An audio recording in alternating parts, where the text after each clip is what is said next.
Koko tadi sempat mention soal titik balik di mana uang itu udah nggak ada lagi tuh rasa-rasa emosional ya. Di titik angka berapa tuh kok kalau boleh tahu? Sebenarnya di atas 15M itu kan $1 juta ya. Di atas $1 juta sebenarnya. Iya, tapi di titik itu sebenarnya udah apa ya? Udah not emotionally lagi sebenarnya. Di atas 15M. Seperti itu. Berarti pada dasarnya $1 juta itu sudah cukup untuk membuat Ko Andri Hakim merasa kaya? Nah kalau saya memang, saya nggak bilang kaya ya, tapi cukup. Cukup. Kalau 15, kaya sih nggak. Karena contohnya misalnya 15M di Jakarta ya ngepas lah. Bisa beli rumah, bisa beli mobil, bisa sisanya diinvestasikan, ya masih bisa hidup lah. Tapi kaya sih nggak. Beli rumah gede sih nggak bisa. Tapi setidaknya ya enough lah, cukup lah. Bisa beli rumah yang cukup, mobil yang cukup, mobil yang masih bagus lah, seperti itu. Tapi kaya sih enggak.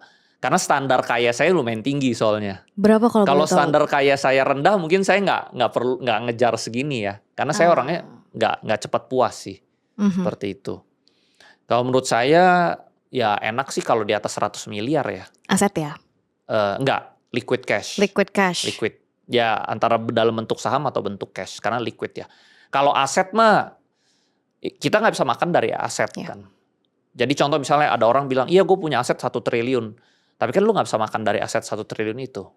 Lu baru bisa makan kalau ini dicairin. Tapi kayak properti gitu kan nggak cair. Nggak bisa. Tuh. Jadi menurut saya yang dihitung itu yang liquid.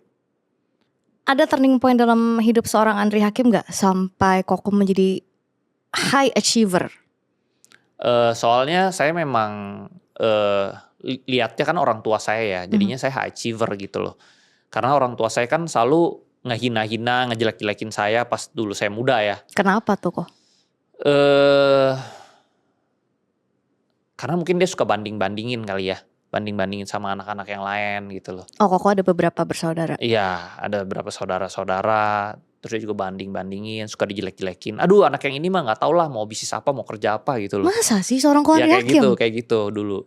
Terus misalnya kalau misalnya kita makan-makan tuh, papa saya selalu ngomong, kalau misalnya gak ada duit tuh jangan ngomong, lu denger aja. Gitu. Ya dulu kan anak kuliahan, belum punya duit. Bahkan udah lulus kuliah juga sama seperti itu. Dia memang temperamennya seperti itu. Jadinya saya harus, gue harus buktikan nih, gue bisa gitu loh. Karena kan trust itu kan you have to earn it gitu loh. Gitu. Sekarang udah di-earned? Sekarang udah dong. Sekarang bahkan dia nanya. Gimana menurut kamu gimana gitu loh. Nah jadi emang trust itu harus di-earn gitu. Gak bisa kayak kita, dia tuh harus percaya kita. Gak bisa. Lu yang harus bikin dia percaya gitu loh. Tapi mentalnya baja juga nih Ko ya. Ya kalau yang mentalnya tempe gitu ya. Udah digituin. Pasti udah quit. Iya. Ada juga misalnya adik saya kerja sama papa saya mungkin cuman 3 bulan, 6 bulan dia quit langsung. Gak tahan dia. Nah keras.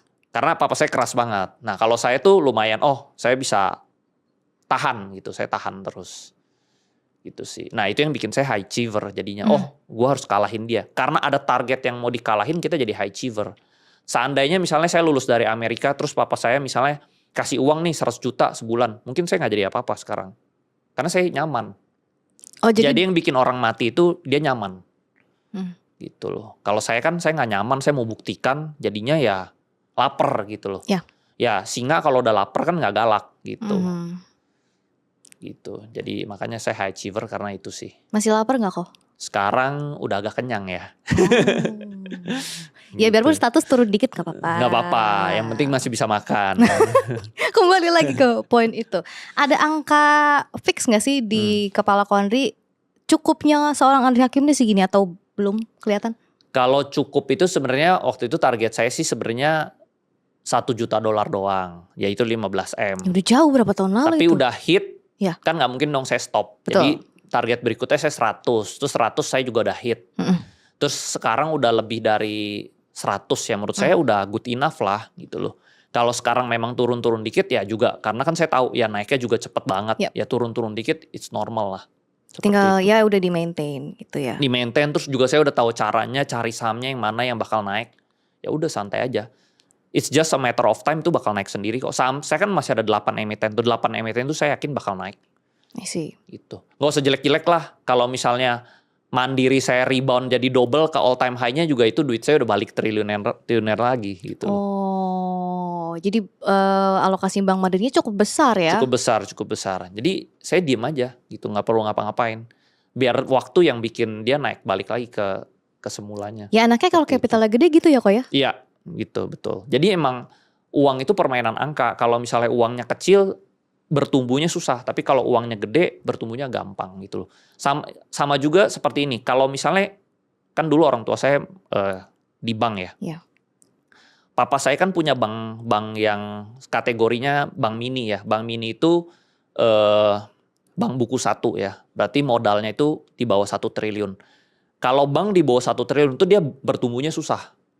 Karena modalnya kecil, cost-nya lumayan besar, gaji-gaji karyawannya lumayan besar, sedangkan untungnya tipis. Jadi dapat untung habis bayar cost, dapat untung bayar cost. Jadi di keuangan itu kalau uangnya kecil itu susah bertumbuh. Nah, sedangkan bank yang gede, bank buku 2, buku 3, dia cuma dari misalnya orang nabung uang, dia kenain bunga aja setiap bulan dari rekening. Itu dia udah bisa bayar cost karena cost-nya fix. Fix cost-nya tuh segitu-segitu aja. Nah, jadi kalau uangnya gede, jadi bank-bank yang bank buku 3, buku 4 itu dia bertumbuhnya cepet, dia profit terus. Karena ini permainan angka sebenarnya. Gitu loh. Oke, jadi intinya capitalnya gedein dulu ya kok. Capitalnya harus gede. Kalau capitalnya gede jadi gampang. Kalau capitalnya kecil tuh susah.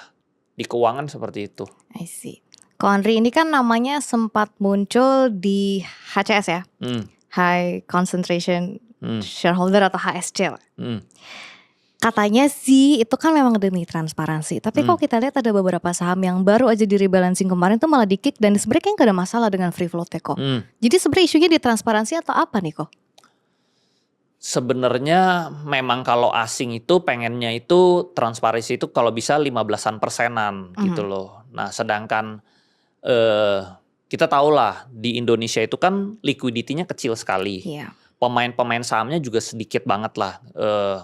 Investor saham di Indonesia kan nggak nyampe 10% gitu loh. Kalau misalnya barang supply-nya terlalu besar di market, ya sahamnya ini susah naik sebenarnya. Nah, jadi sebenarnya tugasnya si pemilik emiten, dia itu kecilin supaya sahamnya itu gampang naik. Sebenarnya seperti itu. Itu yang terjadi. Karena kalau misalnya supply-nya jadi sama lah kayak misalnya kita punya toko branded lah, misalnya Hermes, Louis Vuitton atau apapun lah gitu ya. Kalau misalnya barang brandednya oversupply, ya barang dia nggak bisa naik. Ya dia harus supply-nya dikecilin. Nah, itu yang terjadi di saham-saham di Indonesia karena pemain sahamnya sedikit. Ya dia harus supply-nya dikecilin dong baru sahamnya bisa naik. Kalau misalnya terlalu oversupply yang mainnya sedikit ya nggak bisa naik-naik sahamnya. Gitu. Jadi sebenarnya ya it's two side of coins lah. Ada bisa ada yang bilang jelek, ada yang bilang ya memang harus dikecilin supply-nya supaya bisa naik kan. Jadi masih ada beberapa point of view yang mungkin kita juga nggak bisa telah semua gitu ya kok. Betul. Beda kalau misalnya marketnya di Amerika. Market Amerika ya pemainnya banyak, liquidity-nya besar. Bahkan orang seluruh dunia juga invest ke sana. Ya dia gedein jadi 15%, 20%, 50% pun masih ada yang serap pemainnya. Nah kalau di Indonesia misalnya market cap-nya nggak usah gede-gede deh, market cap-nya 10 triliun, 50 triliun. Kalau dia buang 20% ke market, siapa yang main? Siapa yang serap? Ya akhirnya sahamnya juga nggak bisa naik karena oversupply. Jadi sebenarnya saya nggak bisa bilang ini salah. Karena ya di Indonesia pemainnya dikit. Kecuali pemain lu banyak ya. Supply-nya gedein is okay gitu sih.